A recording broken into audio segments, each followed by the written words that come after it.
शेख हसीना के इस्तीफे और देश छोड़ने के बाद से ही लगातार बांग्लादेश में प्रदर्शन हो रहे हैं। इस तख्तापलट ने बांग्लादेश की पूरी रूपरेखा बदल डाली।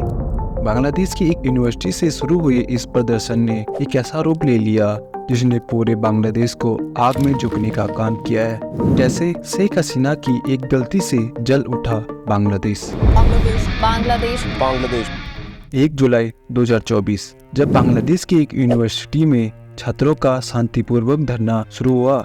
छात्रों की मांग थी कि सरकारी नौकरियों में बांग्लादेश की स्वतंत्रता के लिए पाकिस्तान के खिलाफ 1971 के मुक्ति युद्ध में हिस्सा लेने वाले मुक्ति योद्धाओं के परिवार के लिए आरक्षण की व्यवस्था को समाप्त किया जाए।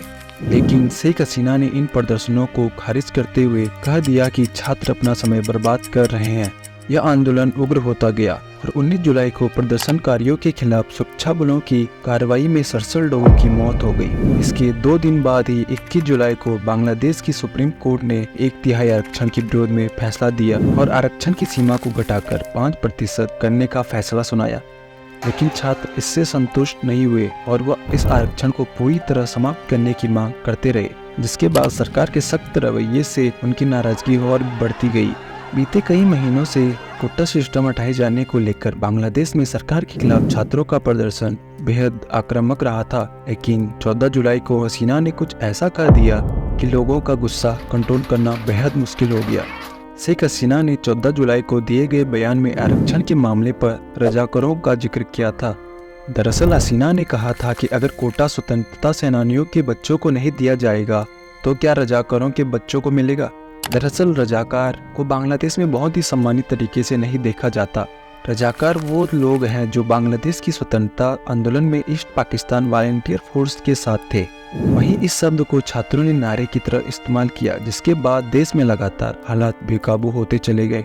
बात इतनी बढ़ गई कि सड़कों पर उतरे छात्रों ने शेख हसीना के इस्तीफे की मांग कर दी और रजाकार जैसे शब्द को नारे के रूप में लाने लगे। यहीं से शेख हसीना का डाउनफॉल शुरू हो गया और बात इतने आगे पहुंच गई कि बांग्लादेश में तख्तापलट हो गया और शेख हसीना को केवल 45 मिनट के अल्टीमेटम पर देश छोड़कर जाना पड़ा।